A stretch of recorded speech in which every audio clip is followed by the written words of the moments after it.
All right, here we go again with another Duelist Sans Frontières interview of one of our duelists. And today, let's just say that this is a man who's no stranger to controversy. This person and I, for the short time that he's been in the group since 2019, we sure as hell have one heck of a history. This guy's been in the Knights of Pontiac NW 2.0 and founded his own group, the Neon Knights. We're talking about the duelist known as Alchem1st. So, welcome, Alchem1st. I feel so welcomed. You're going to do that voice for this whole interview? That's going to be murder on your throat. Yeah, you're right. It is. But I'll just slip into something a little bit more casual. And you're wearing another mask. Yeah, of course. When we're not showing our faces on film, I think that's a little bit excessive, and it kind of muffles your voice a bit. I mean, do we really need this? All right, fair enough. All right, and there he is, Alistar, the man himself. Mm-hmm. How's the gamer subs? It is good. And my throat still hurts. Yeah. The joys of doing that particular character. Well, oh my god, we're breaking the fourth wall here. Here we are. Holy shit, another fourth wall break video. Damn. Yep. So let's start off with, how did you get involved in the Yu-Gi-Oh! Anime/card game? So back when I was a kid, I joined actually when 5Ds was coming out. Mm-hmm. So that was my introduction to Yu-Gi-Oh! Actually, one of my first cards was Infernity Hound, I want to say. I think that's one of the cards. Gotcha. But I never actually had anyone to play with with Yu-Gi-Oh! So I dropped out of it for a while, and then I want to say 2018, I started playing Duel Links, and then also started to get really into it. And yeah, that's kind of how I started playing Yu-Gi-Oh! And then, how did you become involved with the Pontiac Duelist League? Well, there's an interesting history there. Yeah, so we worked at... Yeah, we worked at the same restaurant and everything. And I was actually talking to some of the backline people, saying that I was very interested in Yu-Gi-Oh! And they had pointed me to you. Yep, and seeing as I've been doing this thing since 2005 and all that, well, it was a pretty interesting conversation because I didn't know that you knew how to play the card game or any of that stuff. Yeah, and I remember the first deck you gave me was that Blue Eyes Leveled. Yeah, that's the one that we kind of constructed and everything, which would have been our third question. Who helped you create the first deck in the Pontiac Duelist League, and what was it?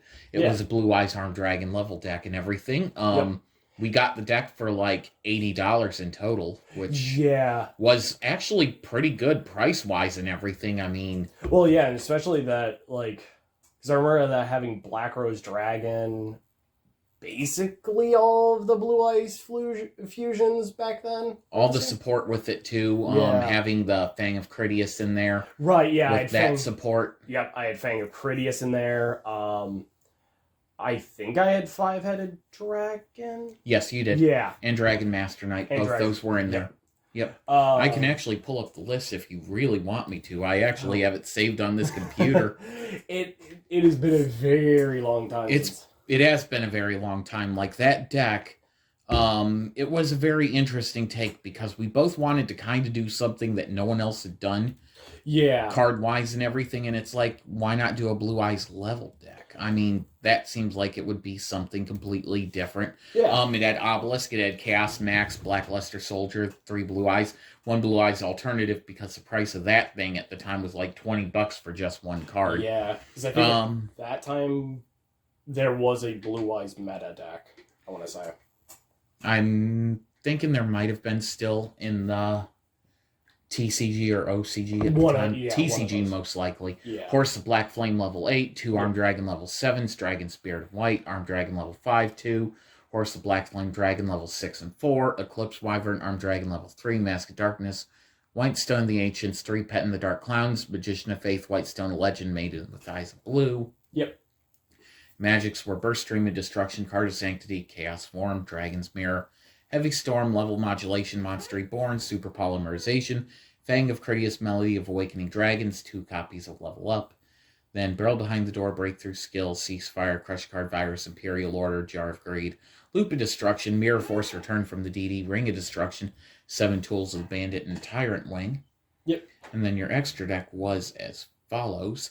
The only card we never unfortunately got for it was Black Rose Moonlight Dragon. Right, yeah. And $66.97 was actually the deck cost. Okay. So, 5-headed Dragon, Dragon Master Knight, Blue Eyes Alternative, Neo Blue Eyes Ultimate, Blue Eyes Ultimate, Blue Eyes Shining, Blue Eyes Twin Burst, Tyrant Burst Dragon, Starving Venom Fusion Dragon, Mirror Force Dragon, Azure Eye Silver Dragon, Black Rose Dragon, Destruction Dragon, and Doom Virus Dragon. I forgot Starving Venom was in that deck. Yep, that was one of the ones that I had suggested because it was just a easy card to get, and you could pop opponents' dark monsters for it and another dragon. Huh, yeah. But that's why we put Super Poly in there too. Right, yeah. Okay, it makes sense. But who was your first duel in the Pontiac Duelist League? I believe... I want to say it was Mantis, right? Or was it against... Mantis or me? It was one of you two. Yeah. Because I know Mantis was the one to... Because I had beaten him on my first try against him. And that's what got me into the limelight. Yeah. Was beating him. And you were like, oh, wow, he's actually okay at the game. I'm thinking that it might have been Mantis as your first duel at the time, then thinking about it, yeah. Yeah. Because I didn't duel you till after him, come to think of it. Yeah, I think it is Mantis. Yeah. And I believe you actually won that one and everything, like... Yeah, because I had gotten Blue Eyes Chaos Max out on him. And he did not think I would actually have a card like that. Yeah. How'd you convince Senix to join the Pontiac Duelist League? A lot of times, me and him, we generally try to do very similar things. And I had basically talked to him about, like, hey, there's this card game I'm actually really enjoying. I think you could probably start it. I think I actually got him to play Duel Links for a little bit. Then got him to do DSF. And what was his first? His first deck was just an amalgamation of machines. Yeah, it didn't really have a set strategy. No. But we'll have to ask him about that later. Yeah. But he joined pretty quickly right after you and everything, so... Yeah. Gonna fast forward a little bit here. What were your thoughts on going to the joint Pontiac Duelist League Only Heritage Duelist League event on October 26, 2019? That would have been here in Pontiac.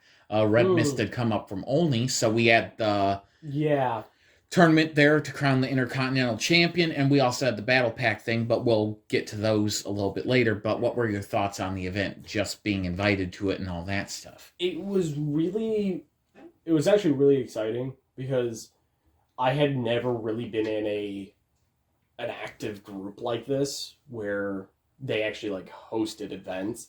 So, I remember the day before I had gotten up super early just to make sure everything was ready, and yeah.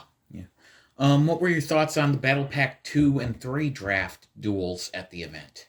Drafting from unopened packs for a tournament. If I remember correctly, I participated. Yeah. Yeah. And it was actually a lot of fun. Because you had to use something that you had no idea that you were going into, flying completely blind. Yeah. And if I remember correctly, I do remember I think I made like one mistake in that duel.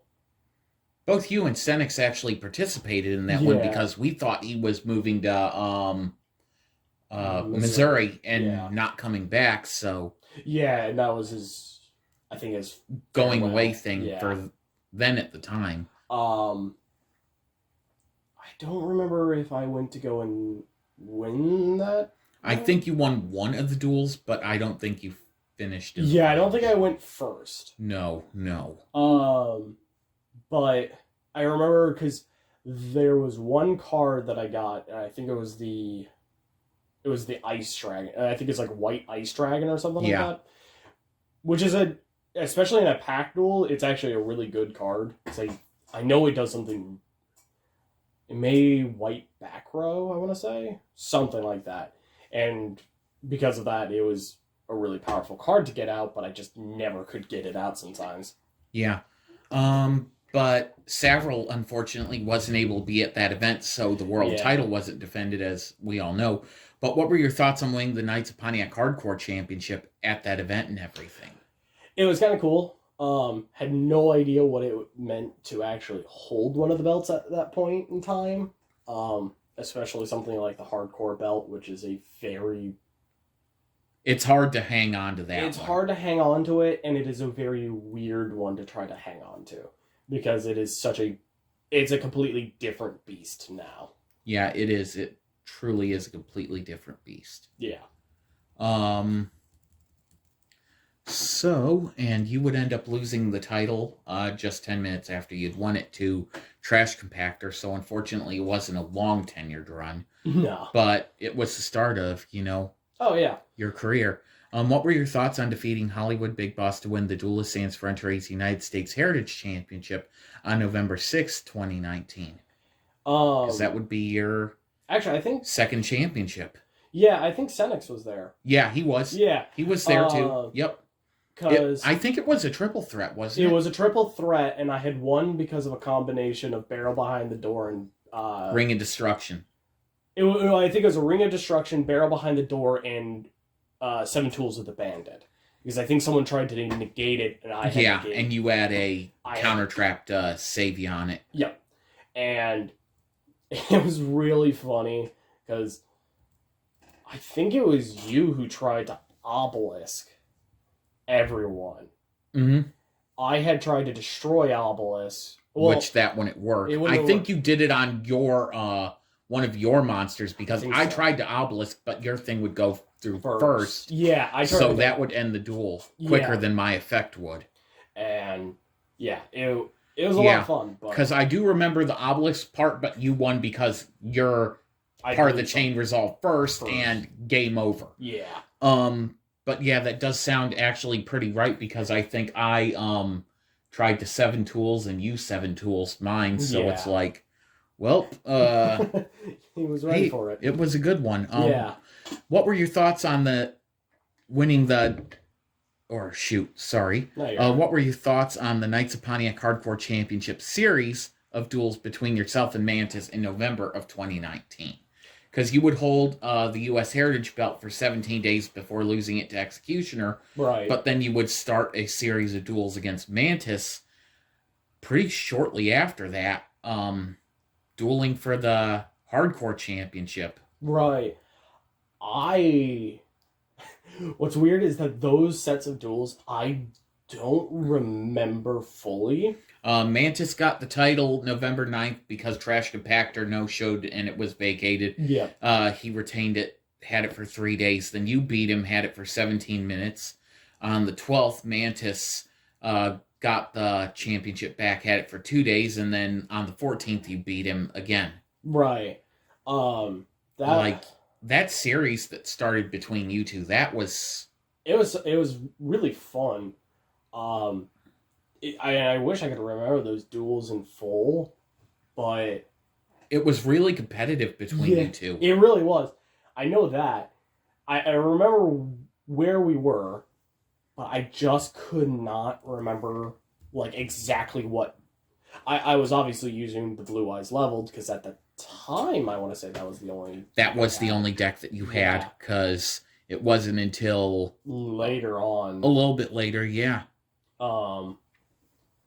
And I don't remember what deck he was running at that time. It was his standard deck that he's ran. It's the high level Earthbound Immortal deck that he has. Yeah. He does have a Lyra Lucic deck as well, but he doesn't play that one as much. Yeah. But yeah, that I remember it being fun, and I remember it being very competitive. I just don't remember the duels in full. Yep, which is fine and everything. Yeah. What were your thoughts on being inducted in the Knights of Pontiac with Mantis shortly after your debut? that was really fun. That was a fun, I guess, stretch of videos that we did. Yeah, and that was the debut of your Alchemist character and everything, the original one. Yep. And it was quite impactful and everything. Oh, yeah, because it kind of got a lot of attention on the Knights of Pontiac. Hey, there's a new guy in here. New guy. Because they had kind of stagnated, unfortunately, because you had NW 2.0, which just got back together, and the Knights of Pontiac haven't done a single thing yet. And then Mantis's thing is, shot in the arm, I got a new guy. Yeah. So it's like NW 2.0 may be back with Red Mist at the helm, but I got a new duelist too. Mm-hmm. And it was kind of interesting to see how me and him were basically the only two against all of NW 2.0. But it made it very interesting, though. It was really cool. Because you were able to hold your own against us pretty good. Yeah.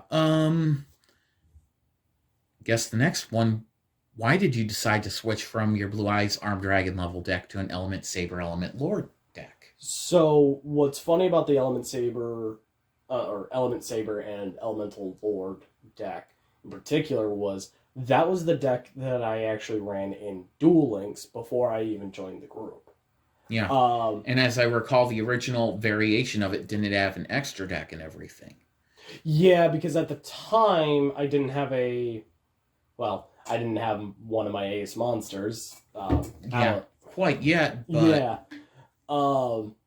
But one of the fun things about it was that because we have a limitation on Raigeki and Harpy's Feather Duster, two of the Element Lords, I think it's Windrose and Rage, effectively had the same effect. Yeah, so you could get off your Raigeki and Harpy's Feather Duster without, actually getting myself DQ'd. Exactly, because they have such a high requirement for, their summoning and everything that it's not, Yeah, I think to get them properly summoned the first time, it was 5 of that element in the graveyard. Yes. And then you special summoned it. And then if it left your field, you just didn't get a battle phase. Yeah. I think the next turn. And which was a heavy detriment, but you got Harpy's Feather Duster, you got Raigeki, Yeah, and your initial deck did, I don't think you had Obelisk in the original version, but you ended up adding it in. Yes. Shortly after that, because you're like, as good as these are, I need another powerhouse. I need another puncher in here. Well, and a lot of the Elemental Lords had 0 protections. Yeah. Really, the only protective card was Element Saber, Lapuya Mana, and Lapuya. That was it. Those were the only 2 protective cards. So I needed a card who could independently survive on his own. What were your thoughts on the initial duels against Savril for the Duelist Sans Frontières Duel Monsters World Championship? Keep in mind this was before you added in your ace monster and everything, but what were your thoughts on the duels before that? I got my ass kicked. Like, they were competitive, but you got... I threw some curveballs at him with the Elemental Lords. Actually, did I use the Element Saber deck, or did I run the Blue Eyes against him at that point? You ran both. Right. You ran the Blue Eyes the first time, then the Element Saber. Yeah. The Blue Eyes he could easily figure out how to defeat because it's a Blue Eyes deck, and he knows that deck. And he could turn your own stuff against you. Yeah, exactly. But for the Element Saber, I remember summoning Rage and Windrose at the same time because I had 10 Element Sabers in the graveyard and they can all change their attributes. And so I got them both out and he he did not know how to react on that one. Yeah, and he still won after you wiped his board, Yeah. though, so... Well, and that, it just goes to show how good of a duelist he is. Yeah, the fact that he's able to make a comeback after that. Yeah. Next question. Why did you decide to add Alistair the Invoker and the Invoked Fusion monsters to your deck? It was, yet again, part of the it was actually the Duel Links meta at that time was an Element Saber Invoked. Gotcha. But... Actually, I didn't even know it was at the time. I just really liked the card. But it worked and fit so well into the Element Saber deck, which, it's using all elements. Alistair really benefits to having a multi-attributed deck, and because the Element Sabers can, if I needed Mekiba, I could just change one of my Element Sabers to light, and then boom, I have Mekiba. Yeah. It was a really good strategy. Doesn't quite work nowadays, but it's still a lot of fun. Yeah, it's still got, quite a bit of potential behind it, though, too. I think just a little bit of retooling, and it could probably do something now. A little bit of retooling and a little bit of and I hope to God Konami actually finally gives me my wish of sending more Element Saber support. Yeah. What were your thoughts on defeating Savril to win the Duelist Sans Frontières Duel Monsters World Championship on January 11th, 2020? That was interesting because I think that's when I truly debuted Alistair the Invoker. Yep, to that the was. entire group. And Mekiba carried that duel, if I remember correctly. Yeah, Mekiba just completely shut him down so hard. Yeah, because a lot of times, you can negate something and it gets destroyed, well, they can just recover that. Mekiba banishes whatever it negates, which is really freaking powerful. I don't know if I got Elysium out on him. I think you did. I think getting Elysium on him, too. Yeah, and he thought originally that it was a destruction effect. It's a banish effect. It's a banish effect. Which meant his stuff couldn't... Yeah, and his Stardust Dragon and stuff couldn't react. Yeah, nothing like that could react. Which is, and I think at the time I had not known that if you target your own Elysium, it could banish all attributes. Yeah. I think I was just using other invoked monsters to do it. What were your thoughts on Savril defeating you for the Duelist Sans Frontières World Championship just 2 weeks later with a brand new deck? Yeah, I know in a lot of the videos I am pissed off at that. Yep. In reality, I found it a little funny that he had to go out and just make a new deck just for the sole purpose of beating you. That, and also I think the day before we even had this deck, I was watching a video on infinite loop decks. Yep. And that particular combo of Butterfly Dagger Elma, Royal Magical Library, and... came up. Yeah, the third card... Gearfried. Yeah, Gearfried the Iron Knight. Yeah, those three coming up. And the sad thing is I could have actually won the duel. Had you flipped the one monster face down. I think if I... Because you had Raging and everything. I had Raging, and I think I had... Because you could have done it during his turn. Yeah, and if I had hit, I think, Royal Magical Library instead of Gearfried. Yeah. I think that would have saved me in the duel. Yeah. But I forget my reasoning. I think I just wanted to show that, hey, this is a broken combo. We should probably do something about it. Yeah. And you had already known about it. Yeah, Anubis had made the deck, and I had forgotten about it all those years ago. So when Savril pulled it out, I was quite surprised that him of all people was pulling an infinite, combo Exodia deck. But yeah. Yeah. But that pretty much covers that. So what were your thoughts on defeating HollywoodBigBoss to recapture the DSF United States Heritage Championship on February 21st, 2020, and having to defend it against Duelist Sans Frontières Duel Monsters World Champion Savril immediately afterwards? Right. Because your thing with him was still going, and... Yeah, and that... I remember... Oh, what was it? That was when I had built a weird deck. Like, it had Buster Blader, it had... I think it even had some Blue Eye support. It had, I think, Element Sabers, Alistair. It had a weird amount of monsters in it. It wasn't your Element Saber deck, but I don't think that one lasted too long either. No, it... Oh, yeah, no, that's when I actually had some of the Resonators. I remember that, because I had Chain Resonator and Synchron Resonator in the deck. And that might be why I didn't remember it, was because you didn't play it. I think I had it like in 1 to 2 duels and then just completely deconstructed it because it was horrible. Yeah. But looking back on it, what were your thoughts on the Duelists Sans Frontières Duel Monsters World Championship rivalry against Savril in its entirety? It was a lot of fun. It definitely taught me how to actually properly build decks and how to properly pilot said decks, because a lot of times Savril would just have answer after answer after answer to anything I try to throw at him, and it was very difficult to figure out what I could theoretically use against him to actually win. He's a very difficult player to deal with.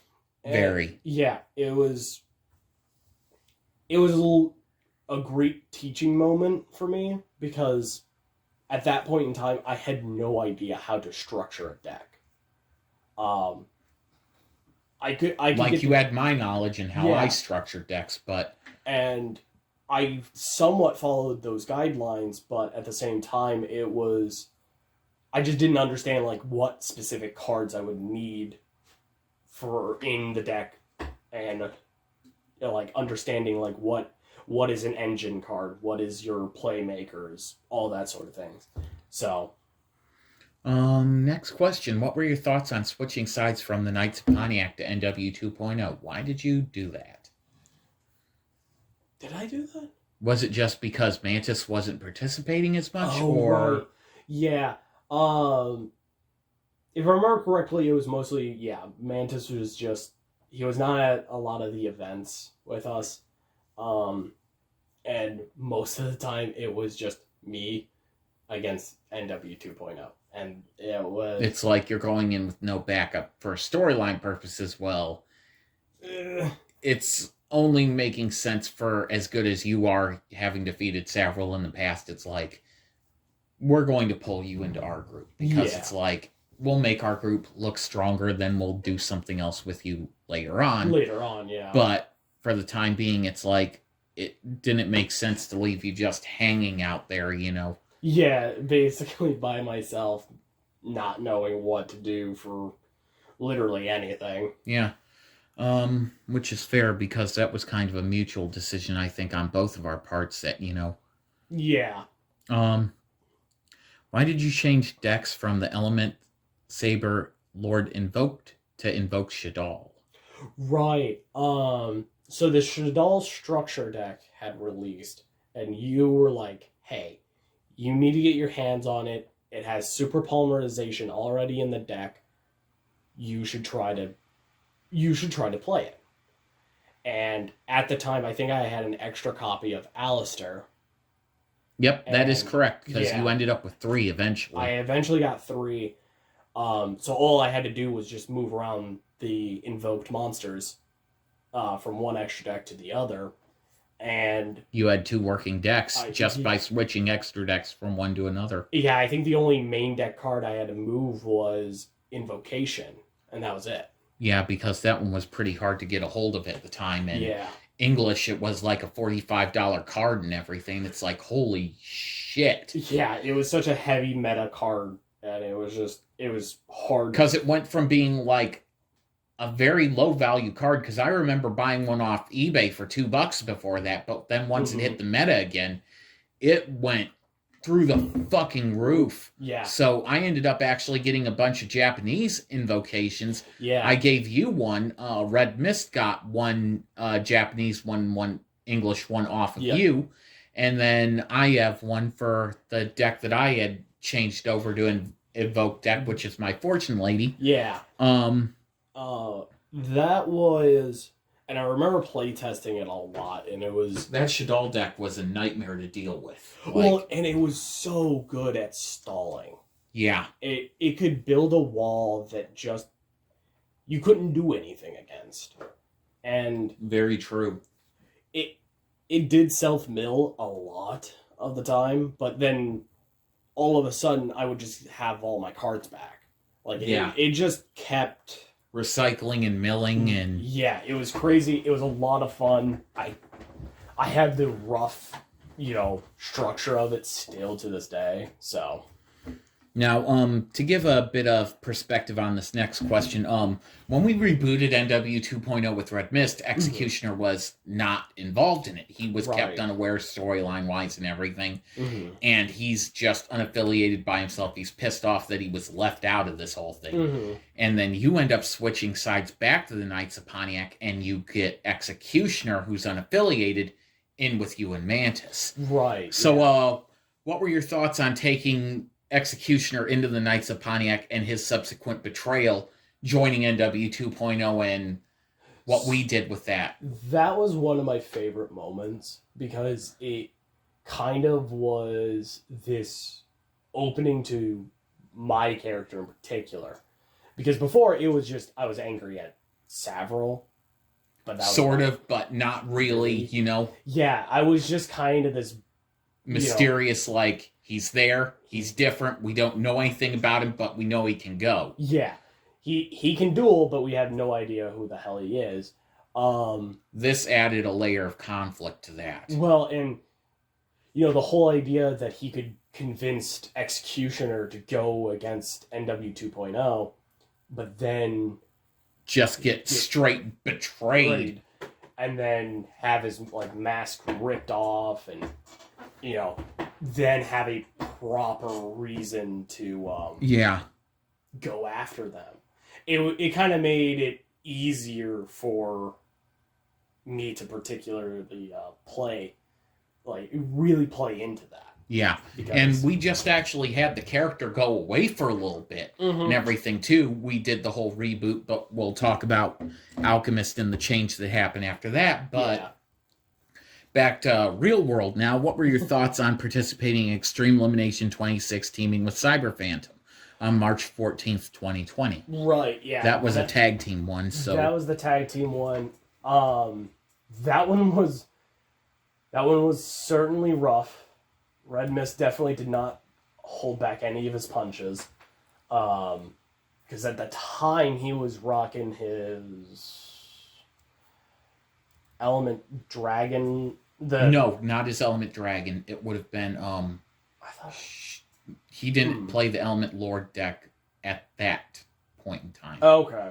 I'm trying to remember what he was using. It might have been his Blue Eyes deck. It was his Blue Eyes, because I remember him summoning Blue Eyes Chaos Max. Yeah, it would have been his Chaos Blue Eyes deck, yeah. Which, that thing, that scared me. And that was the 4-on-4 tag team one. The DSF World Tag Team Champions NW 2.0, Intercontinental Champion Red Mist and Mistral, with HollywoodBigBoss and Kayla Ardrega defeating Team Only Heritage Red Baron and Shaggy 3D, with the Knights of Pontiac, Alchemist, and Cyber Phantom, who was also actually brought in the Knights of Pontiac, but didn't have a featured character on camera at the time. Yeah, no. But anyway, Red Baron and Shaggy 3D defeated myself and Kayla Ardrega on the 4th turn. Red Mist and Mistral ended the duel, defeated Red Baron and Shaggy 3D 2 turns later, and then they ended up defeating you on the 9th turn in the duel. Right, yeah. And there was an illegal play action that right. The board state had to be returned to the 7th turn of the duel, and then Red Mist would restart with 500 life points, Mistral with 4,000, and then Savril was not able to attend that because of outside stuff going on, so she was his interim partner for that. But a little bit of controversy, but it wasn't too much, I don't think. No. Because you guys put up the longest fight in that entire duel from Yeah. Yeah, because if I remember correctly, I want to say I was using my Shadal, Yeah. and I was blocking myself a lot. Because Yeah. I was a little afraid that, well, and I guess I didn't really have to be afraid of anything, because at that time, I was just kind of in the background. I wasn't like a major player at that moment. But that gave you a taste of extreme elimination and, some of the stuff going forward with that. Let's bring up another thing. Why did you want to make changes to the Pendulum and Link gameplay? Extra monsters not in the Link zone, that kind of thing. I was building at that moment in time a Pendulum deck.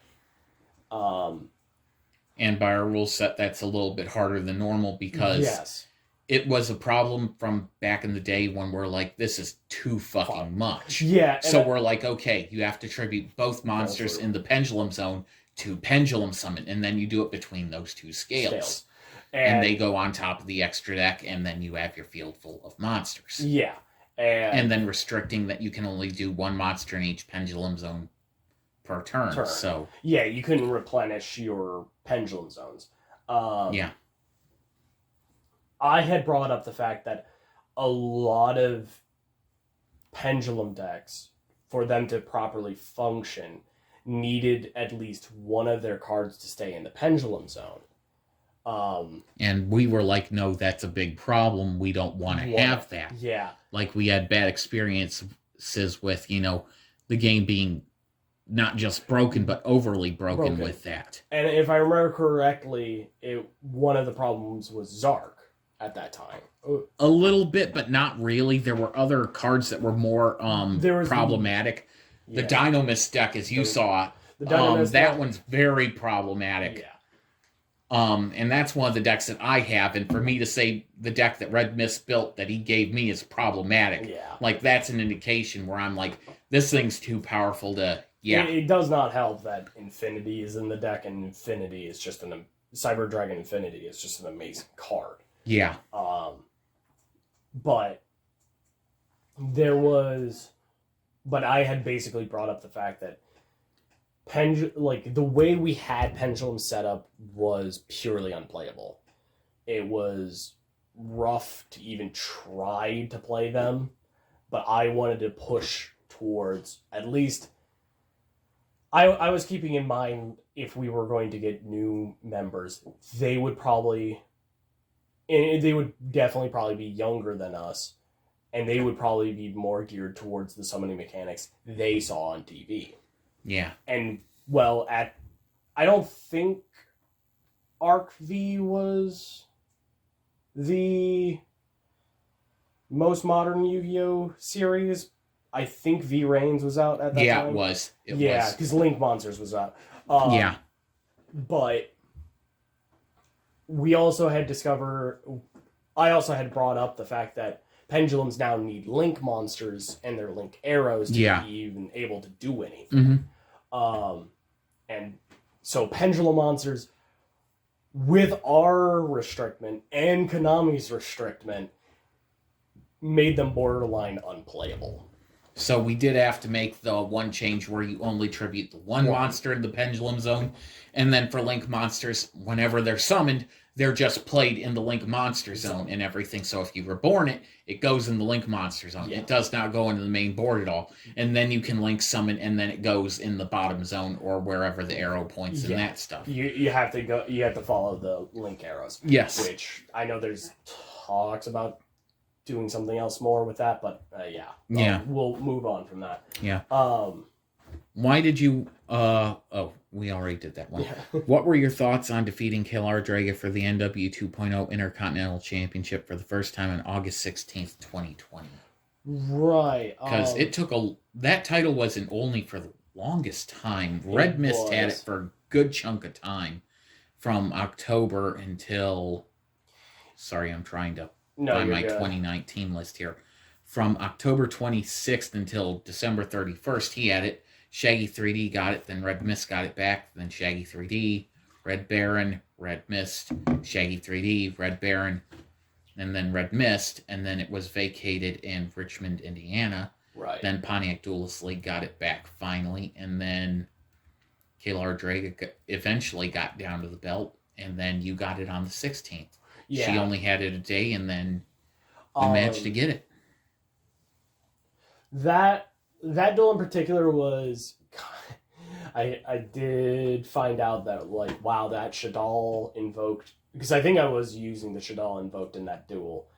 And that's when I realized how good it was when it was properly piloted. Yeah, like, that's another thing that they don't talk about when dueling is proper piloting for a proper deck. Yeah.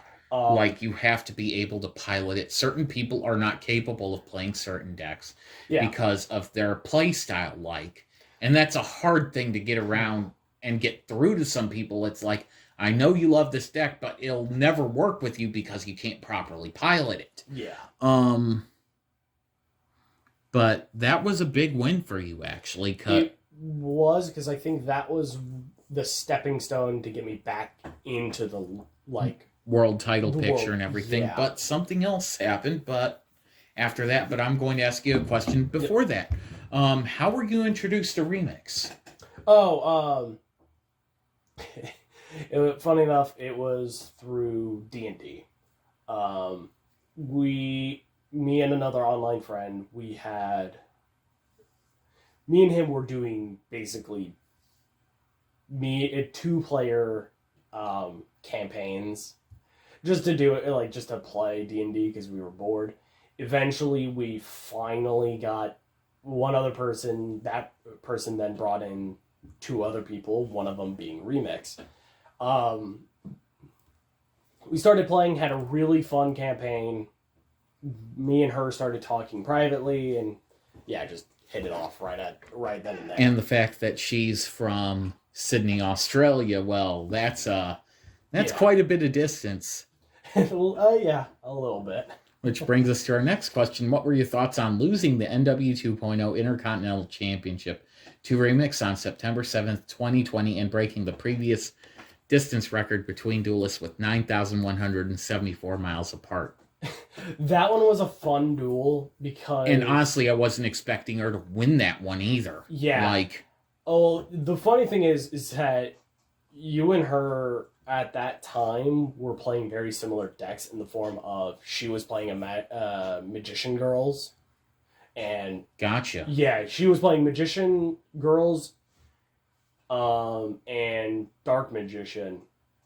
I think at one point in time she was also playing Fortune Ladies. Yep, I do remember that one. Yeah, and every time she would manage to pull, because this is in Duel Links, she managed to pull Magicalized Fusion and just get Quintet, and I would just die.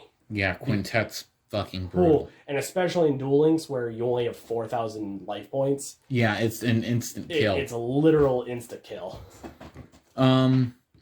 What were your thoughts on the build-up and the unveiling of the new Plague Doctor Alchemist? Because we shot a lot of vignettes in one day and then just staggered the releases gradually. That one, that was a lot of fun. It definitely hurt my throat. Well, you didn't really talk in any of those until later. Yeah. That was just like in the very last one after you put the mask on was the first time that you talked in that gravelly voice. Like Plague Doctor voice, and it's like... Yeah. It was kind of fun, mostly because now I felt like the character actually had like some kind of like story behind him and a reason. Just because it was like, now this is a revenge kind of mission. Mm-hmm. It was certainly a lot of fun. I know I don't have this one written down, but I'm going to ask it. What were your thoughts on us deciding to use Ozzy Osbourne's Speak of the Devil album as kind of like a tie-in and using the titles of the songs on that album for the videos and everything to kind of make like a music video / debut montage with that character? Well, and yeah, it made sense because, well, Ozzy himself made a song about Aleister Crowley, which is what Alistair the Invoker is roughly based on. Yeah. And So it made sense because, well, Alistair at that point in time was my ace monster. So we're doing a slightly darker character. Let's do something a little bit darker, unexpected, and tying it to Ozzy Osbourne and everything for that part, I thought fit beautifully. Because sound-wise, you kind of have a soundtrack to the character's debut and everything. Yeah. But overall, I think the Plague Doctor Alchemist went over pretty well because he didn't talk a lot. Mm-hmm. The lines were very short, but it was how he presented himself, how he did everything, was just so... It was more methodical. Yeah. I think and it was kind of fun to play it instead of this more loudmouth newbie. It was a very menacing character. Menacing, kind of quiet, you're like, what is he going to do next? Because you don't really know where the mindset of this particular character is going to be. Yeah. What was the purpose and debut of the Neon Knights? Formerly, the Red Mask guy who keeps changing his name every video or whatever. And then you have the White Mask gentleman who's the one who took back the original Alchemist mask and the Red Mask from Executioner's house. So, care to give some insight on those three guys?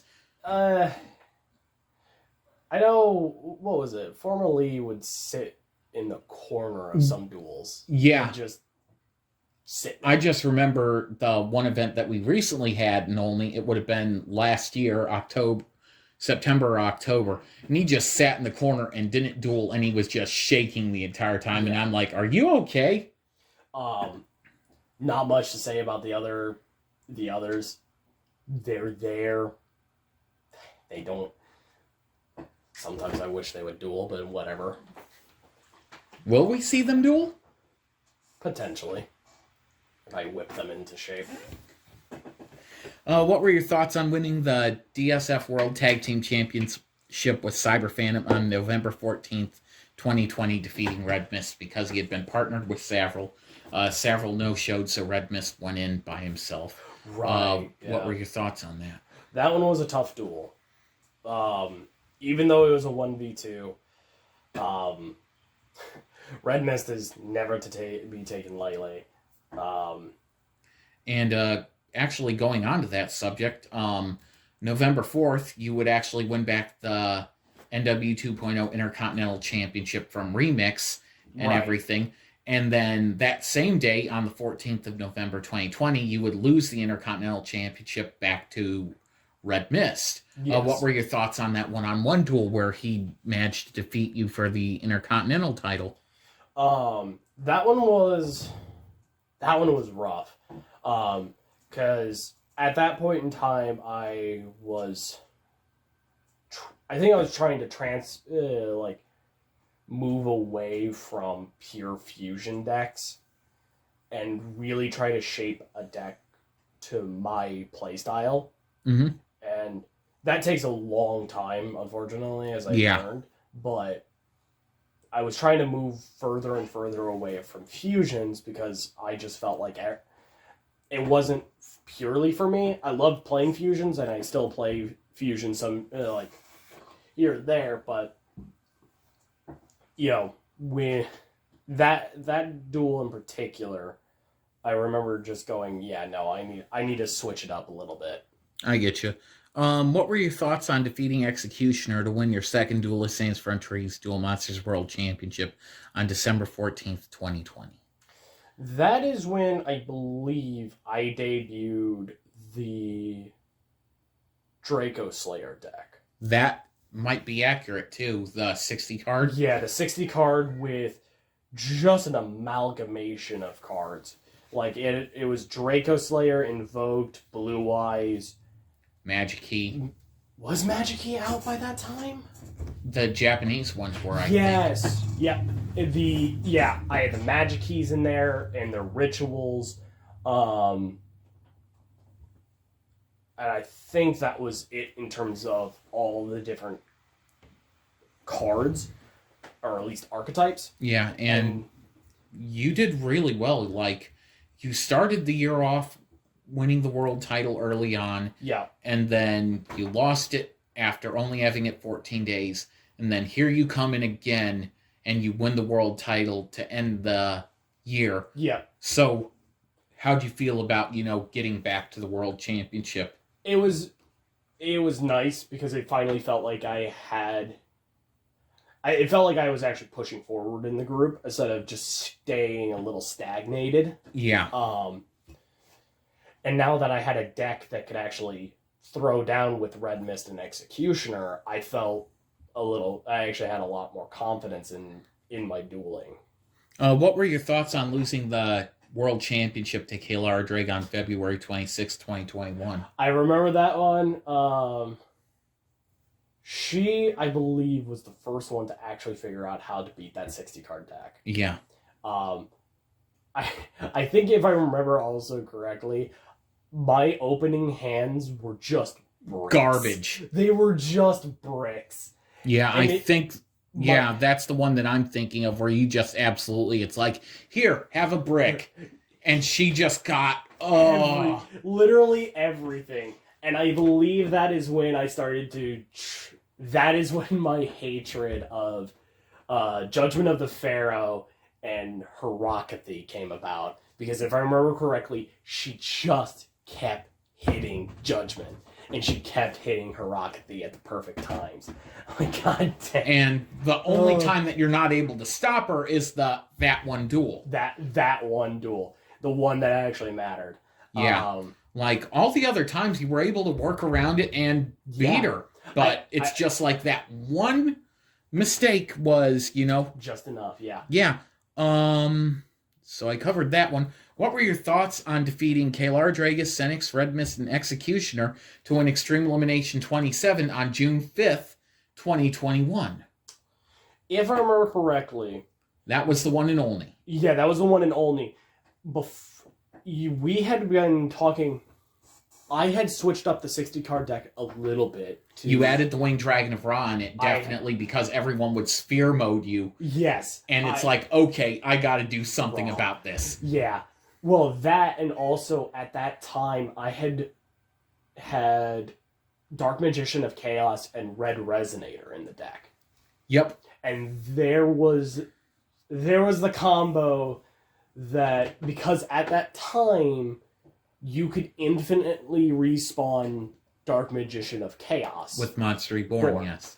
And I remember always finishing that combo up with resurrecting a Red Resonator in defense, targeting Ra, and I would gain a fuck ton of life points. Literally a fuck ton. And I remember in that duel, basically you could not kill me by life point drain. Yeah. Unless they had something that could insta-drop me to... back down. Yeah. But yeah, no.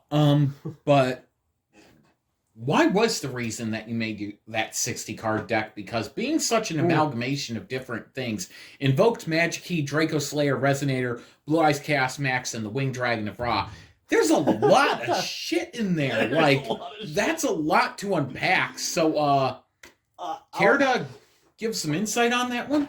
So, at that time, I think I was trying to figure out the best way for me to be able to get Ra out, but still have some defensive capabilities. And the Draco Slayers were great at spam summoning, because it's a pendulum deck. Mm-hmm. The Magic Keys, as you know, have their own counter trap card, which as long as I think control a... normal monsters? No, I think it's if you control a Magic Key extra deck or a Magic Key ritual. As long as I controlled one of those two, I could use it. And then the Invokes, they're very versatile. The deck was already heavily in multi-attributed cards, so yeah, it was an obvious choice. And then Blue Eyes Chaos Max came about because I needed a backup to Ra. So if Ra fell, I could throw out Blue Eyes Chaos Max. I get you. That one was that was a weird deck. There's something else that I forgot to put on here, but I'm going to ask you anyway. What were your thoughts on Executioner defeating you 13 days after that to capture the World Championship with his Money in the Bank contract? forcing you into a title match when you were God. absolute. Because I think you had dueled me. I put you in the worst spot humanly possible, and then he just is like, "Oh yeah, I'm cashing in right now." I remember that because I very low life points. Half my I think I was down to 30 cards left. No monsters. No monsters. It was to be honest, I can't even blame him because that I would have done that. Yeah, it was a really good move on his part, but he only held the world title for 14 days. What were your thoughts on defeating the Executioner back just 2 weeks later for the world title on July 2nd? That one was that one was a fun duel because I think I had switched it up on him. I don't think I ran the 60 carder on him. I think I may have brought back the Shadal invoked. And because he thought I was going to run the 60 carder, he was not ready for the completely different play No, style. he was not ready. And yeah, because I did that little trick, it got me the win. Yeah. What were your thoughts on Shaggy 3D defeating you for the Duelist Sans Frontières Duel Monsters World Championship on July 30th, 2021? Shaggy 3D is definitely what I would consider maybe even more knowledgeable in cards and card effects than basically me. I gotta agree there. He just knows his stuff so well. Yeah, he knows the card effects. He knows the metas. He knows how to structure most of his decks. Yeah, he was just... And he got a 42-day world championship reign going against you pretty much for the entire time because it's like, your duels are just so good, I have to keep putting you against each other. And I just kept trying to switch it up on him.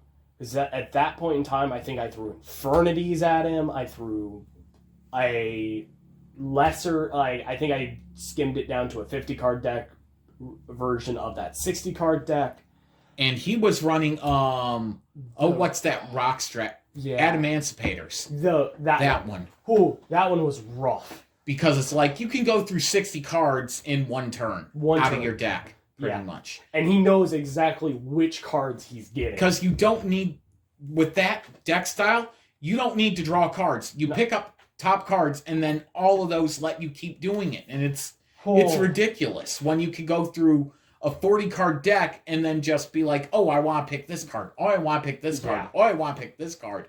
And then you get an Omni-Negate for a Synchro Monster, which is, untouchable. Yeah, it was basically untouchable. It could bounce back cards to the hand. It could Omni-Negate. Basically, if you want a card that could do basically everything, that was the card. And it was rough. Very. Because I think at that time, I want to say Red Supernova came about. Mm-hmm. I don't think I was fully utilizing him at that moment in time. Not properly, yeah. Not properly, but I think that was the moment in time where I started throwing Red Supernova out. And that Adamantipator, they had an answer to it. It was just like, Jesus. Yeah. It was a really rough deck to get through. It really was. What were your thoughts on defeating Shaggy 3D to capture the Duelist Sans Frontières Duel Monsters World Championship on September 10th, 2021? And your subsequent rivalry that you had with him. Yeah, those duels, like leading up to that win, was just me throwing out new, refined ideas at him each and every time. And I think that duel, I finally built... No, sorry, I did not build that deck yet. But I had effectively refined what I was supposed to do with Red Supernova. Yep, that's what it was. Yeah, and I had properly started to utilize him. I don't think I had the Mech Lords. I might have. That might have been it. Mech Lords. Yeah, I think it was the Mech Lord Resonate, the Red Dragon. Because that let you take his synchros. Yes, but he was not. Even though I threw that curveball at him, he knew what to do. So he knew how to counter it. But what he didn't expect was a Mech Lord Synchro deck. Because which worked. It worked so well. It worked so well. I loved that deck. So I might as well jump into my next question. What were your thoughts on the Fatal 4-Way against Executioner, Knights of Pontiac Hardcore Champion Red Mist, NW 2.0 Intercontinental Champion Kalar Draga on September 25th, 2021? You went in as the Duelist Sans Frontières Duel Monsters World Champion. All 3 titles were on the line, winner take all. And what were your thoughts on that Fatal 4-Way duel? That one was a lot of... That one was stressful. That one was brutal. Yeah. Because I know at one point in time, me and Red Mist were both throwing out our main strategies. We were not holding back any punches. Yeah. I'm trying to think, what deck did you go into that duel with? Was it the 60-card deck, or was it something else? It was the Mech Lord Synchro deck. Gotcha. That I had been refining and refining and refining. Red Mist was using his Sacred Beast, Executioner. I want to say he was running his Harpies. Maybe. Yeah. And then Draga was using her Elemental Heroes. Yep. I think Executioner went out first and Draga second in that duel. Yep. And then basically me and Red Mist took we had to use all of our resources to take those 2 out. And it was just basically us throwing... We basically returned to the old Yu-Gi-Oh style of just... You throw a high attack point monster and just hope to God that the opponent doesn't have anything higher than that. Yeah, and it got to where Red Mist decked out and everything, and yes. You won with just 1 card left in your deck, which was your Invocation. Yeah, it was my Invocation because I could just keep recycling. Yep, it was Thankfully. I think at that point in time, I had 2 invoked monsters left, and no way to recycle any of the invoked monsters back into the extra deck. So I was very close to decking out. What were your thoughts on Senix winning the 5-way duel to capture the DSF United States Heritage Championship belt at that event? He defeated myself, Mistral, trying to think, Red Baron, and Cyber Phantom would have been in there, and then one other person I think I'm forgetting, because Shaggy 3D wasn't there because of his grandfather's medical thing. So, but what were your thoughts on? I thought it was funny that he won it basically the same way I all those years. Oh, well, I guess not all those years back, but the 2 to 1 year ago, how I won my first title, with him using Barrel Behind the Door against, I believe, your Obelisk. And he won using Barrel Behind the Door on me. Yeah. And it's just worked. It was to the point where it's like, I win, I knock out everyone. And it's like, holy shit. It was fantastic. I thought it was hilarious. And that was a good day. Speaking of good day, there was an incident with Mistral where she walked out of the group and everything. Yeah. And unprofessionally, she deleted our Discord server that we had set up at the time after that little falling out. So what were your thoughts on that incident? Yeah, that one... Not the biggest fan of what happened. And it's just like...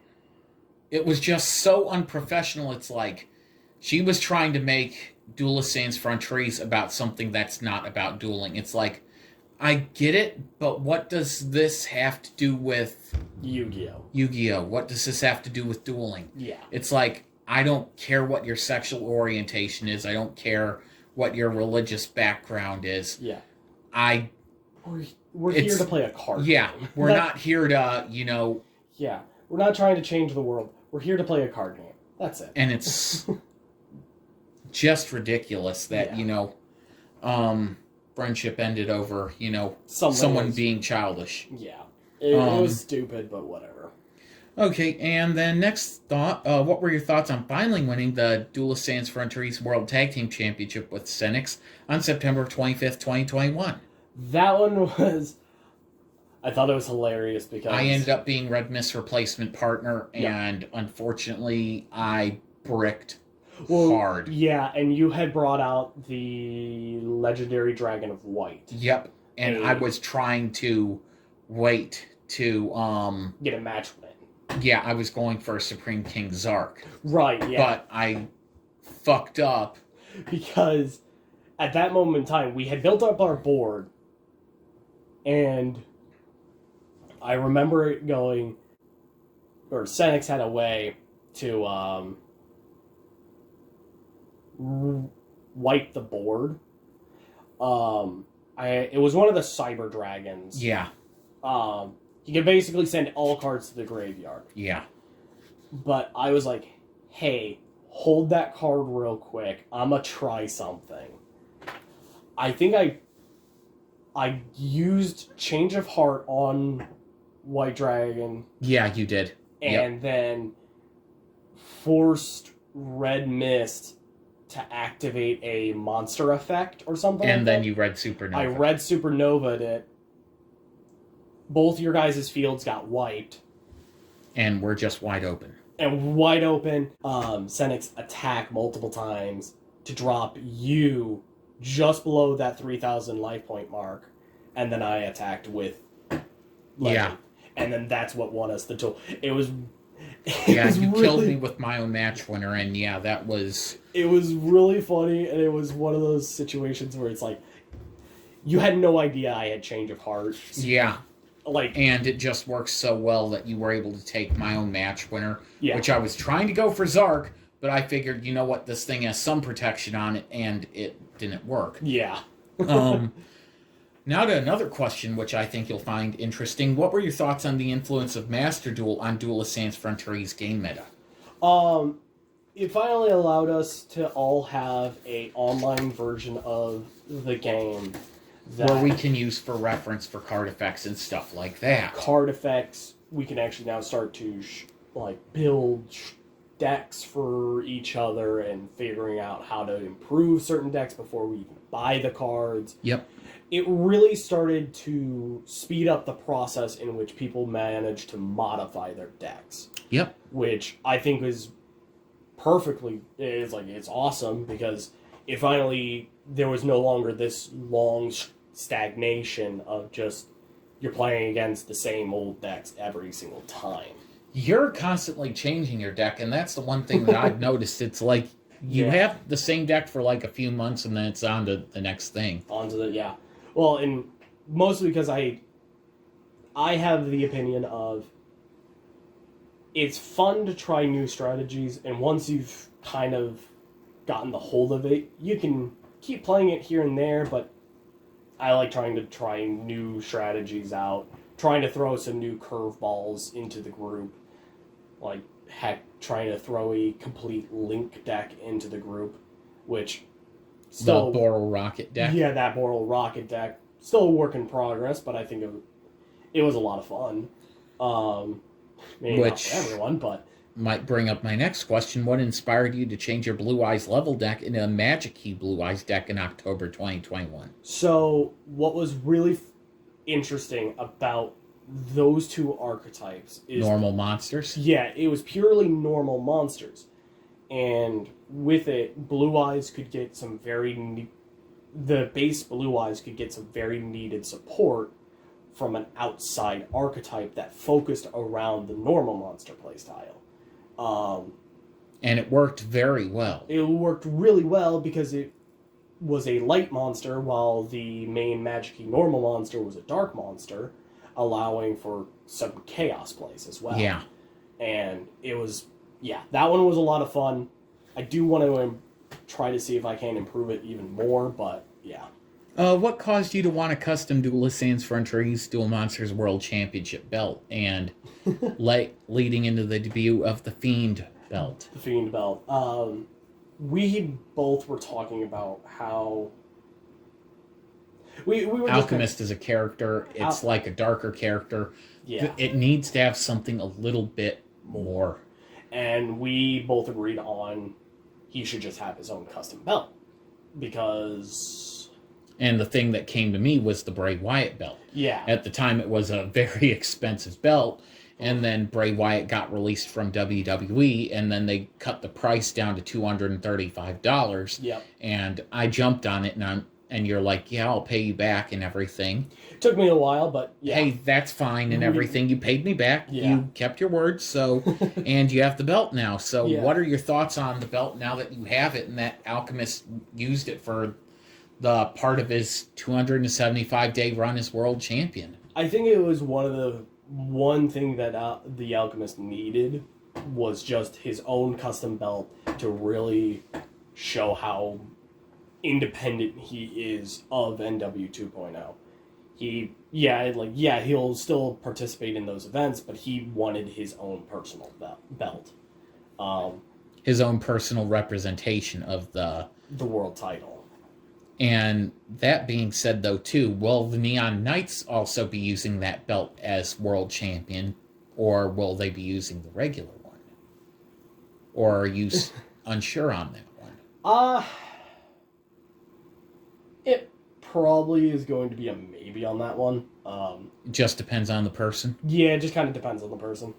What caused you to shift from a fusion-heavy playstyle to synchro-heavy playstyle? Because for the longest time you used fusions, then you had the Mech-Lord deck. Yeah, the Mech-Lord. And then the Red Supernova and that stuff. So yeah. What was the main reason for the change? Was it just trying new things, or?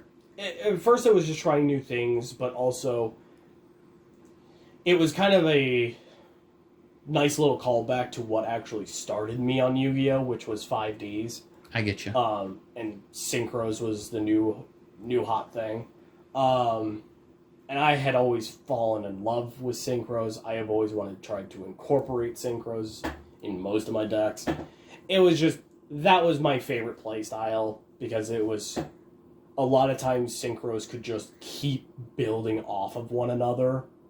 You know, you got Formula Synchron, you got Red Rising Dragon, you had all these good combo extenders to get to your big boys, and something like it just worked out that Synchros were my favorite things.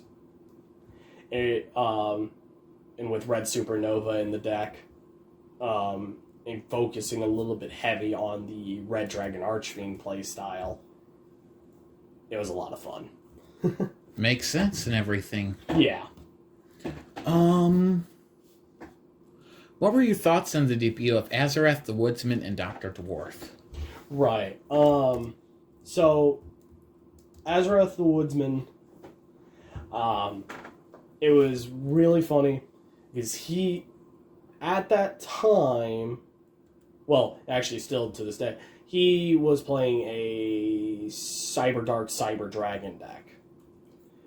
And after buying, because I had gifted him that deck for his birthday, I realized, wow, that is actually a really good freaking deck. So you ended up buying and modifying one yourself? I bought it and incorporated it into the Mech-Lord strategy. And it works so well. Oh, it was scary to see Red Supernova and Cyber Dark and Dragon out on the same Yeah. That was rough for a lot of people. And then coming to Dr. Dwarf, he wanted to use a Destiny Hero, Elemental Hero deck and everything. Yeah. And we even went to you with some of the ideas to build it. You helped refine a little bit of that. Yeah. But what were your thoughts on dueling him and everything, and him coming into the group?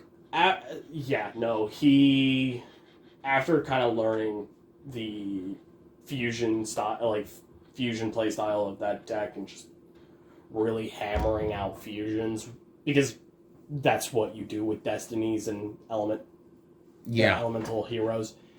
He really, like, and that deck, when you were playtesting it, was scary. Like, it could rock and roll, even with my Mech-Lord deck. Yeah. At that time. Now we're going to come to one of the last questions on here. Let me pull it up here. Mm-hmm. So that way, because I want to have the date, the actual date. Mm. So we are going to come down to, what were your thoughts on running the gauntlet defeating Hollywood Big Boss, Kalar Draga, Executioner, Mantis, Dr. Dwarf, Jedi Ninja Savril in one-on-one duels on June 11th, 2022. That had to be the highest moment in my dueling career. It was... And I remember coming to you and asking you, I'm going to be throwing this strategy at you. I don't want you to touch any of these cards on any ban list at that moment. Wasn't going to. Yeah, let me run this deck one time in this gauntlet, and that deck, I still have it. It's just brutal. It's there are no words for it. The fact that it was able to run over 7 people. Yeah. Just back to back to back to back to back to back to back. Yeah. And Jedi Ninja using his trap negate all deck, and it couldn't have an answer for it. Yep. And Savril's deck didn't have an answer for it. He got close, but no. He got the closest, but actually, I think you might have gotten the closest. You dropped me down to... Yeah, but I misplayed and everything, and that cost me the duel. But that being said, though, cool. Do you think that Savril's interview had any effect on you wanting to run the gauntlet like that with what he had said? What he had said kind of made me think, okay, he's like, yeah, I see a lot of potential in him. I think he just needs to get better. And I was like, all right, yeah, I'll show you that I've gotten better. And so I had built myself a Stardust Red Dragon Archfiend deck. Oh boy, did it work. Oh, and it was a slight nod to Savril in the form that it was very synchro heavy. It was a very synchro heavy deck with Formula Synchron, with Stardust Dragon, with... I don't think it had Black Rose Dragon. No. But it just... that pure... no fusions, only synchros. I think the only 2 cards that were in the deck that were not synchros were Dark Magician of Chaos and Christon Hellrax. Yeah. The Link monster that can bring out any tuner monster. Yeah. An extremely good card. It's actually limited at the moment, so yeah. For good reason. Very good reasons. But yeah, you ran the gauntlet, defended the world championships 7 times in one day, and that was wow. It's like no other duelist has ever done that, and that's going back all the way to 05. Mm-hmm. No one's ever ran through that many people and still somehow survived to fight another day. Mm-hmm. But we fast forward to June 12th. Yeah. What were your thoughts on losing the Fatal 4-Way duel to Hollywood Big Boss, ending your 275-day title reign? You eliminated Executioner, Dairoku Tenmao, and Kalar Draga, but... honestly, that was the way I would want to lose the belt. Because after defeating 9 players... 7, but... Well, 9 in total. Yeah, 9 I in get total. you.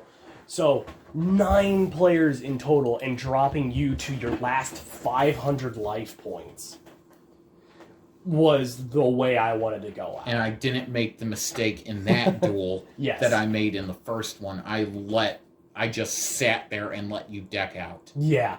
And it was just... yeah. Yeah, I just sat on my defense and did not try to make a high-risk play because I'm like, it failed me last time. It's going to fail me if I attempt it this time. I'm just going to play it really safe. I know I got him. I can outlast him. Yeah. He can't recycle his deck anymore. Yeah, and it was one of those duels where I felt satisfied even losing because it just went to show that, I built a beast before even... yeah. Like, Red Mist had been my playtester, and even when he playtested against it, he didn't even... it wasn't even fully constructed, and it was still a menace. Yeah. Let's go forward a week. What were your thoughts on defeating Burial 117 after he found his missing Lightsworn deck? That, yeah, just to add that extra notch with that deck. Even though it couldn't be for the World Championship, it's like he was the one guy who you hadn't faced yet and everything when we had that thing. His deck had been lost for over a year, and he finally found it, and it's like, you never got the chance to duel him one-on-one. You never got the opportunity to face him.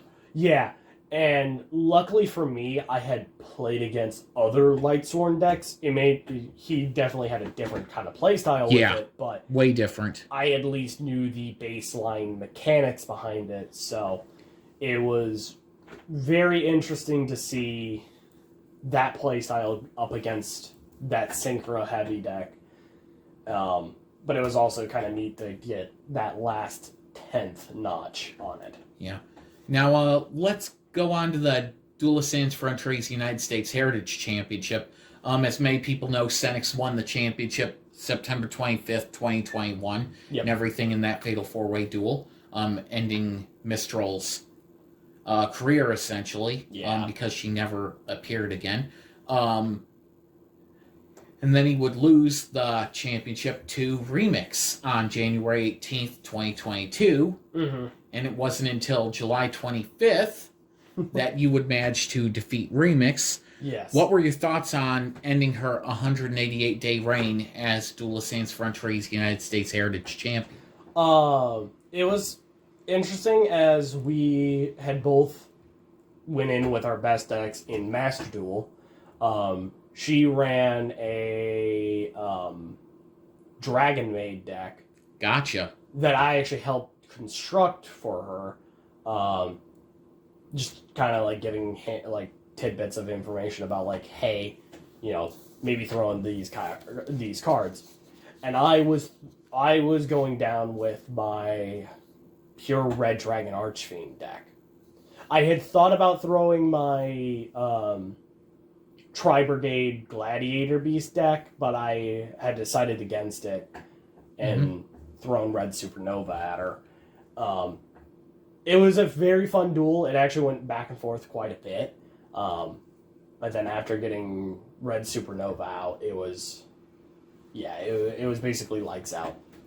And she actually broke the previous record. Red Mist had the record of being the longest single reign U.S. Heritage Champion back when it was the only Heritage only Heritage Duelist League Championship. He had the record for 174 days. She broke it with 188 days. What were your thoughts on her breaking Red Mist's record? I was happy that she could finally have a record in the group, especially for how far away she is. Yeah, I mean, and the fact that she was able to, defend it against Senex and everything, the time she did. I mean, she did really good. I was really impressed with, what I was hearing on you guys' end about her title matches and everything, and it's like, I'm happy. Oh, yeah. Because I know she had played against Senex on EDO Pro, and was rocking her, I think it was a mixture of Fortune Ladies and the Magician Girls. Very fun strategy. She also was playing Invokes as well. And Senex was running a modified to that rule set Cyber Dragon. Yeah. Very fun duel to witness. They went back and forth pretty well, and yeah. What's in the future for Alchemist and the Neon Knights? Well, the world title getting back in my hands. Besides that, probably some more videos. Probably. Something big coming up, which we're not going to talk about yet. Hopefully. Very big. Yep. Like it's all in the can. We just got to get it put together now. Basically. It's been over a year in the making. Yep. So. Probably a new deck or two coming from me. Maybe. I don't know yet. Who's your favorite opponent so far in Duelists Frontières? That is really hard. That is such a hard question to answer because so many people. I would probably... I think I would have to go with you. In particular. Just because every time I have dueled you, you've always tried to throw a different kind of deck, and you weren't even afraid to throw down with a test deck. Even against my, even against when I was running the Mech Lords, when I was running the Heavy Synchro, like... And it's like, I know I'm probably gonna lose this one, but I gotta try. Yeah, you're like, I want you to destroy this deck so I can understand what's wrong with it. And it was fun to see you just throwing so many different decks, from your Fortune Ladies to your Magic Girls, the Magician Girls, to throwing down with that Cyber Dragon deck. Cyber Dark Cyber Dragon. Which you helped me rebuild that one. Yeah. My Toon deck, you helped me with that one a bit. Your Egyptian God deck. Yeah, because the modifications I needed to do with that one, holy shit. Yeah. There was your... Oh, it's the reference to Star Wars and... Cosmos. Yeah, your Cosmos deck, which I know you don't play that one much. Too terribly often. There's not really a lot of support out for it. Like, they pretty much hit the end of the line. I do want to retool it eventually, but... I think, it's that to...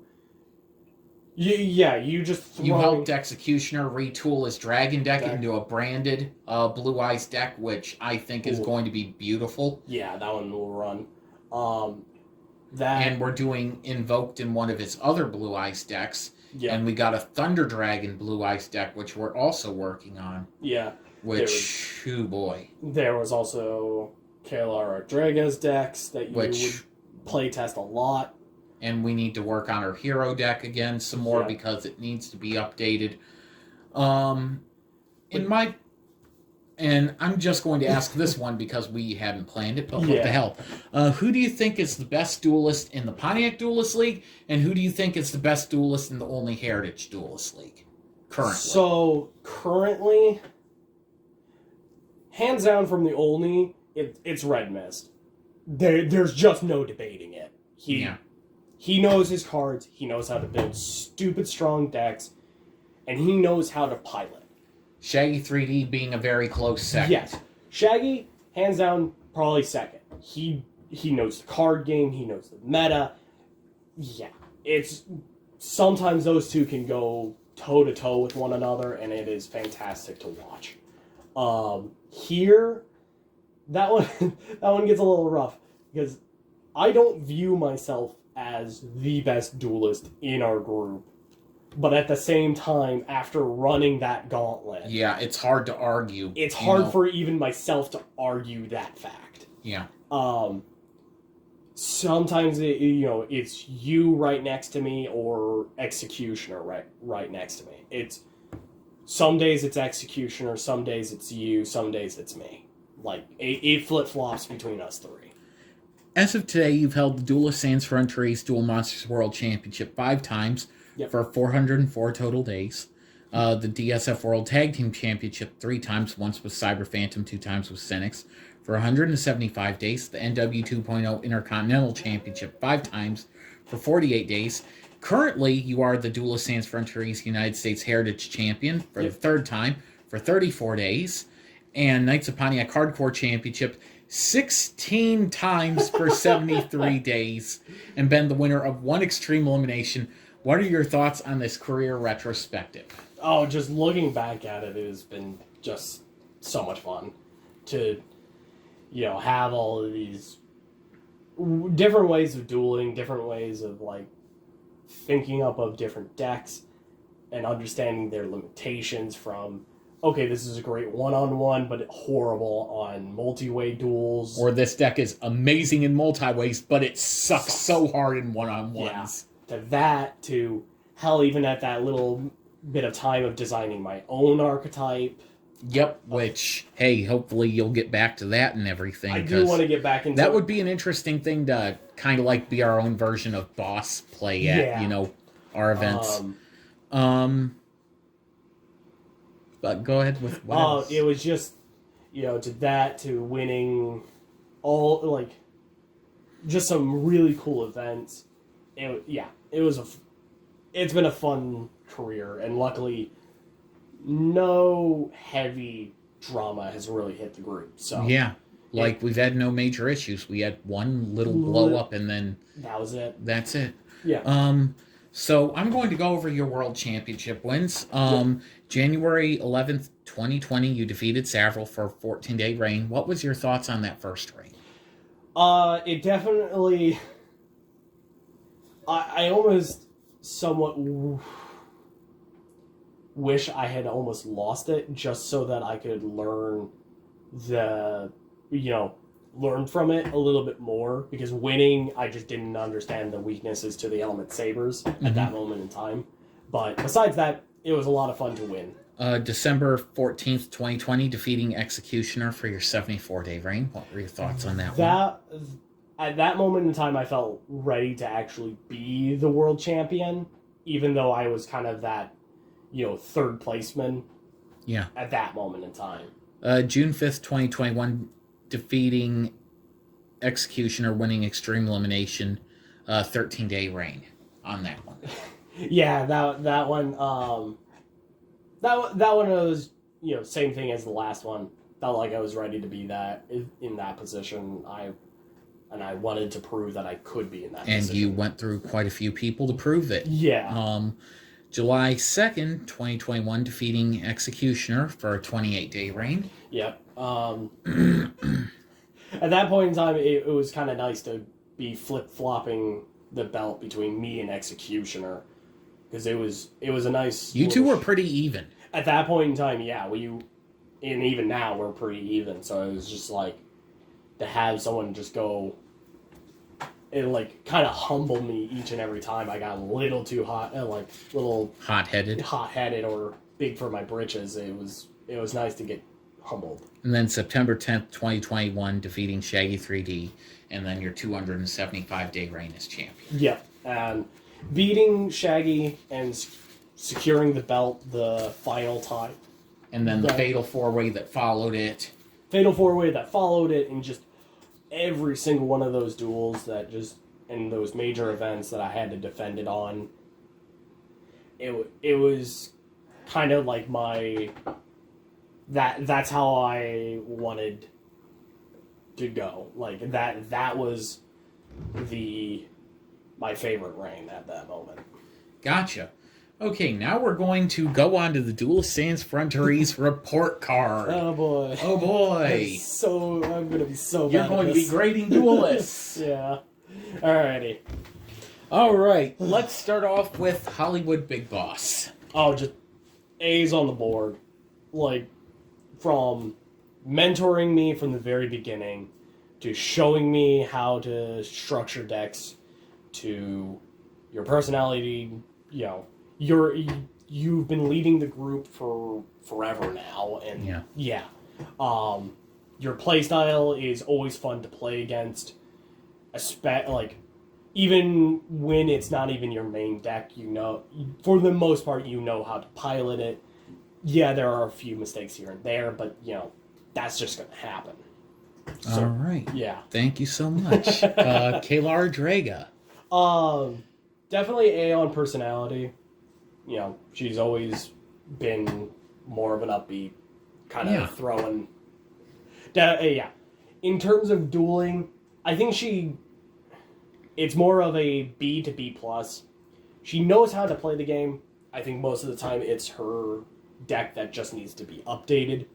And the fact that she had that long sabbatical after having eye surgery, that definitely... It certainly didn't help. I think she could be in that A range of It's just getting back into practice again, because I know she's very capable of being A range. It's just, getting back in the swing of things. Yeah, exactly. Executioner Dairoku Tenmou. Oh, hands down A. A personality. He's a funny guy. Literally no filter, and I always find that... I find that as a good thing. Dueling style, when he tries, holy shit, is he brutal. There's a good reason for his name. When he's just messing around, it's always a fun duel. because he'll just throw the tunes out and But when he's dead fucking serious, oh god. Yeah, those are always the duels that get my heart rate going. Savril, hands down. If I could give an S tier to a duelist, especially during that time period, I would. In terms of personality, he's an amazing guy. He literally taught me how to refine decks and how to properly structure archetypes with each other, how to structure extra decks, and just kind of really humbled me when I needed it, when it came to dueling, because he just could throw down super hard with a deck and just run with it. Yeah, just hands down.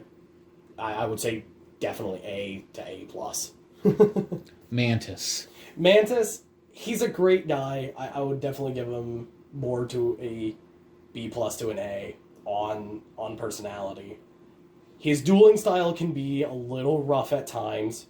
He definitely got me killed in a duel once before when I was on his team. And he knew it. He does it. He does it.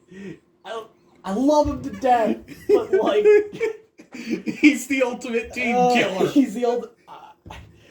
And that, like, with that, it's like, I want to give him a B, but, like, I just see his, like... But you don't have the strength to do it. I don't have the strength to do it.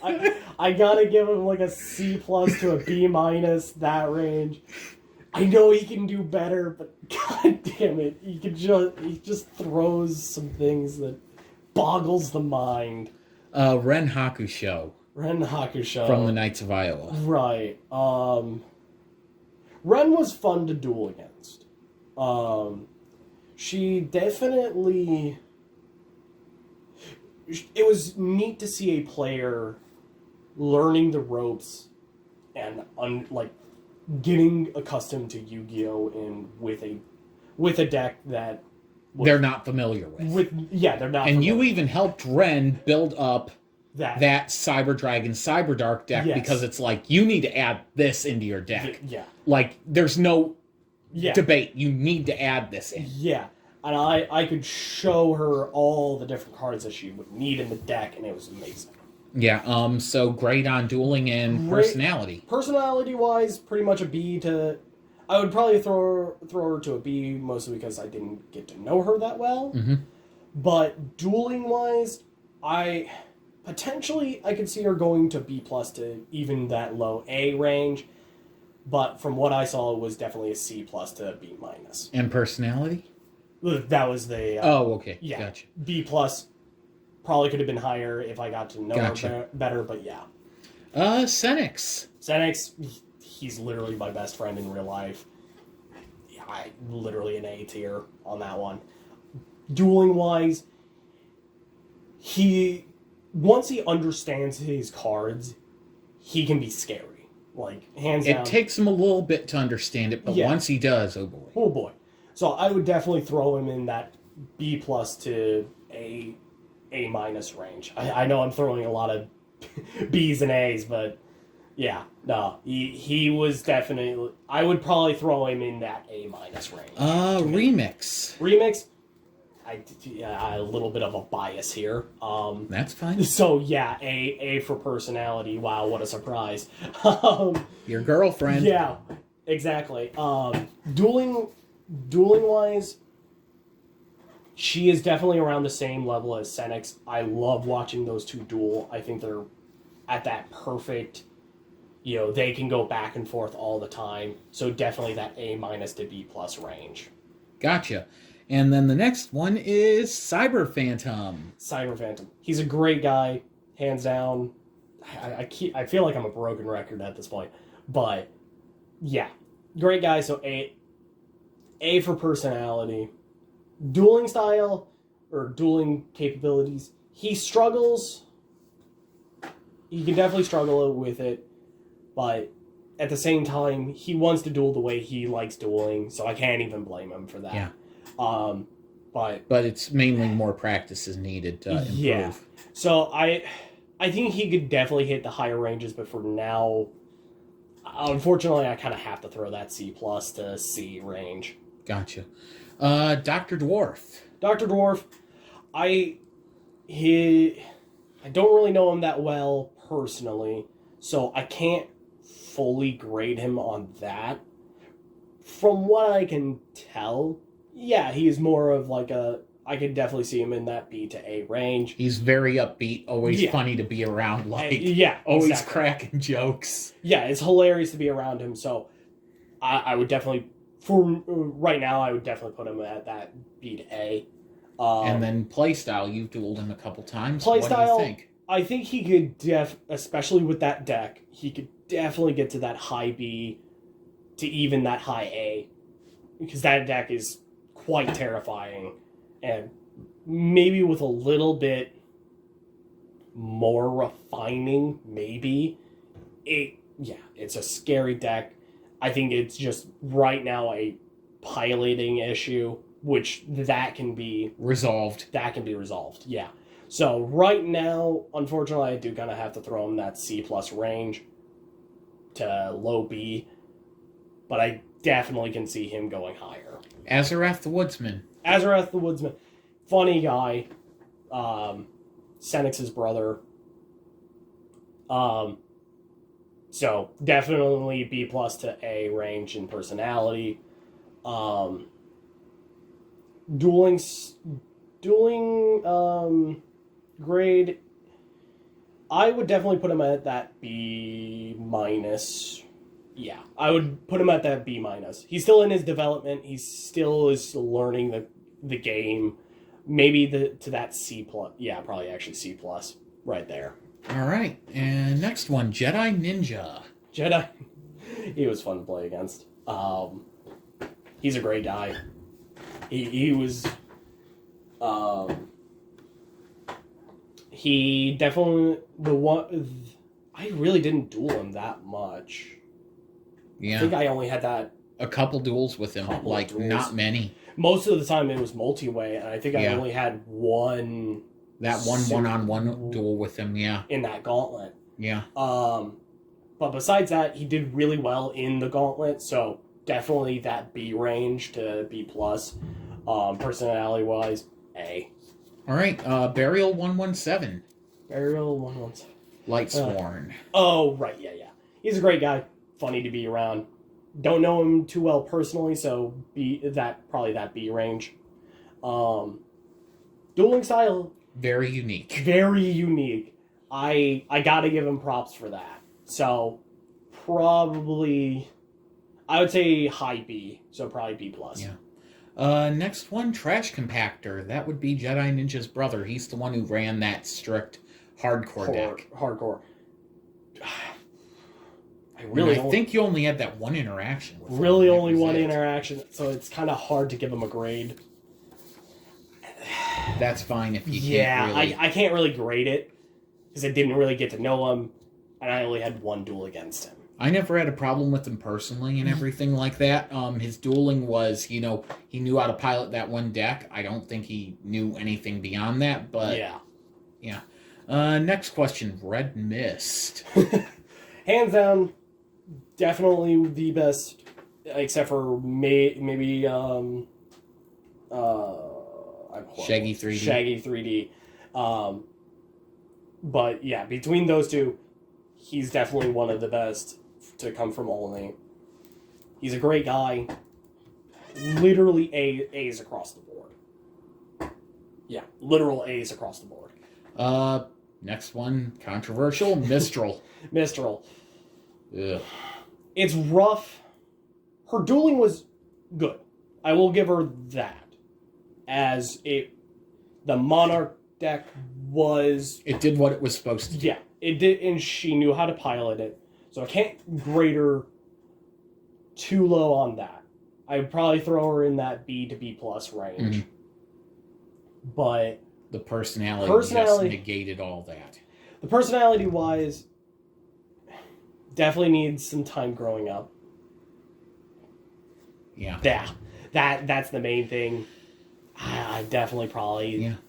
This might be the one time I actually will say it, probably that D to D+ to D- range. Next one, Shaggy 3D. Shaggy 3D. I can actually get the dueling out of the way first. He, hands down, A. He knows the cards. He knows the game. Yeah. Just A. He can literally compete against Red Mist. I would love to see them duel. I don't think I have, but he's an amazing duelist. Personality-wise, I don't know him that well personally. But he's real approachable. Yeah, he's real ask him pretty much anything. Literally ask him anything about a ruling or a card effect. He'll probably know it. And if he doesn't, he'll research it, which is fantastic. So I would definitely throw him in that B to B+. And then last one, Red Baron. Red Baron. He's very talkative. Yes. That's not always a bad thing. It's not always a good thing. But I would definitely throw him in that. I would say B for personality. Dueling, it's weird. He can throw down when he wants to, if he's playing a more brutal style deck. If he's playing a more punch you in the face kind of deck. Yeah. He can be an amazing aggressive player. But when he's forced to play it, like when he's playing a deck that isn't about that style, like the DDDs, how he had built that one, yeah, it did not work for him. No, and it wasn't structured the way that it needed to be. So, in terms of dueling, while in game, he can be good. I think his deck building skills hurt him. Yeah, that's the problem that he runs into. So, I gotta give him... Also, I'd throw in the fact of his biggest problem is just puking cards nonstop instead of holding some back and not waiting to react to an opponent when sometimes you should sit back, wait, and react. Yeah. I would definitely throw him in that high C to maybe B range. Because I think the potential is there. He doesn't have the deck. Too inexperienced. Yeah. But yeah, that actually covered everything I had for you. So, alrighty. Is there anything you'd want to close out your interview with? A statement or whatever? I would totally shill my Twitch channel out right now. Go for it. All right, fine. It's your interview. It's your time. Yeah. Follow me on HollywoodBigBoss at twitch.tv. HollywoodBigBoss. I stream random games. I saw sometimes it's Master Duel, sometimes it's Duel Links. Actually, I haven't streamed Duel Links in quite a long time, but so it's probably gonna be mostly Master Duel. I know that B Troopers just dropped in Master Duel. Oh boy! So I'm very excited to have my insect deck ready to go in Master Duel, and yeah, that's about it. I'm also a VTuber. Yeah, I got a VTuber model. Gotcha. So. I am a weird anime boy. But anyway, this concludes the interview between HollywoodBigBoss and Alchemist/Alistar, the rising star of Duelists and Frontières. It was so nice doing this with you, my friend. Yep. I really wanted to get this, so. Yep. Anyway, you guys have a good day. Drink some more gamer sups. Yes. This is a threat. Russian Badger demands it.